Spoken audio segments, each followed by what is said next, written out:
Good morning everyone. My name's Karl Erikson. I'm a Land Sustainability Officer from Environment Southland. Today I'm in the lovely Freshford in Southland and I'm talking with Dylan Ditchfield, who has been doing some sequence cropping or catch cropping on his runoff block here in Freshford.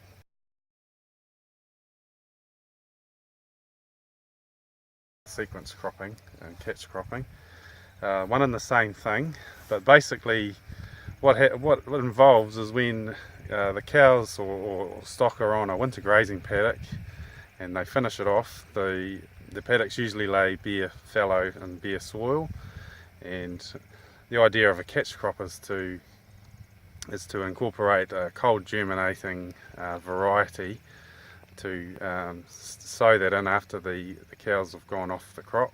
And once that cold germinating variety is either winter wheat or oats, once that crop's in, then it begins to grow and therefore take up the remaining nutrients that the stock have left behind in their dung and urine.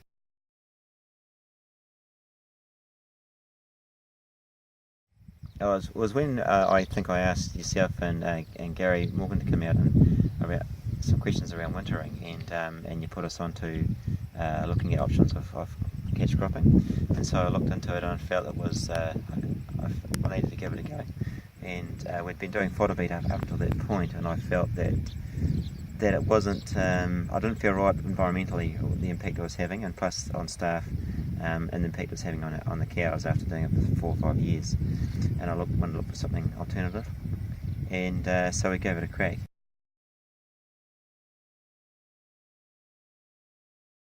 We recorded all the costings and so forth to see with the trial how it was going to take effect as a business proposition, and then also what was the result in the end. And so I think we were a little bit late at getting the crop in, when what we did is we oversowed with some wata at a light rate or half rate, and then we come in and undersowed with the whole crop. It was oats we put in. Yeah, right, yeah. And we had a bit of a dry spell, but we ended up harvesting it in January, month of January, Yep, and getting just over 7 tonne of feed, dry matter, off there, which we were really pleased with. Right. It was at a maturing end, but we wanted volume because we were going to feed that off in the winter, Sure, in a system of all grass wintering, and we've got tailings here, so it sort of suited away quite a bit with regard to wintering on that type of soil, Yeah, absolutely. under a grass scenario. Yeah.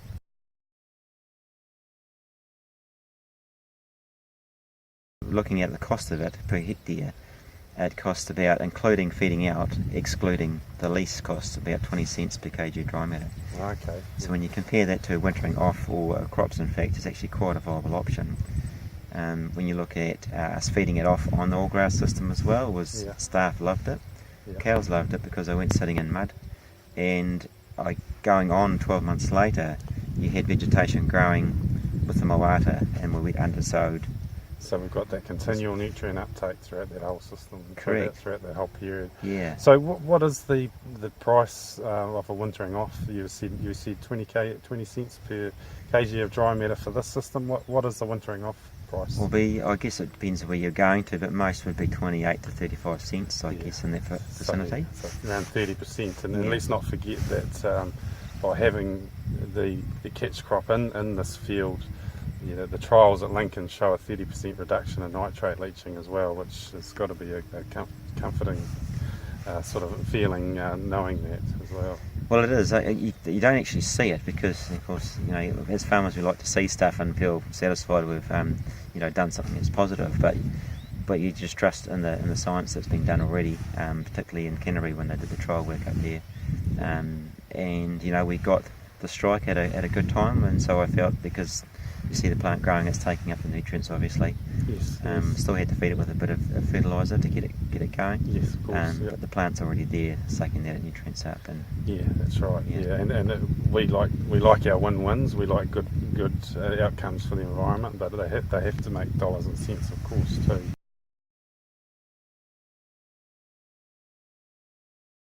We probably didn't do enough scientific work on that, but we had some stock coming in here that were relatively light, and We didn't see the benefit. They were putting the internal fat on, so it was hard to tell. But this year we want to measure that a bit more, maybe put some better type animals on and see what happens. But I mean, you have to say not sitting in mud is not using energy, and not having that transition onto feed and off feed, particularly when it comes to fodder beat in comparison.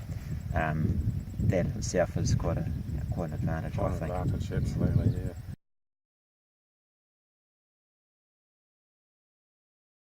All the stuff depends on your individual circumstance, and for us, we've got a runoff flock that we lease. We've been doing the whole crop on the flats here, on the tailings. We've also got some steep to rolling country, which are not that good for putting crops in, heavier soil types. But what we're looking to do now, we still need a bit of cropping to winter the stock on that we'd like to.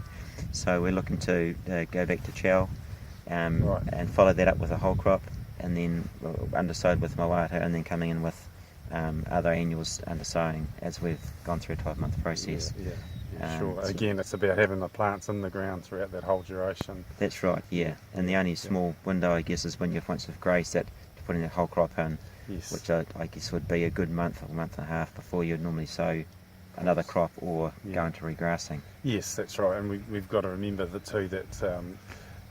you'd be dictated by soil conditions when putting in the oats or whatever that's right, sequence crop you choose to use. And we were about 2 weeks in fact later than we wanted to be, and it wasn't through weather, it was actually through mechanical machinery issues.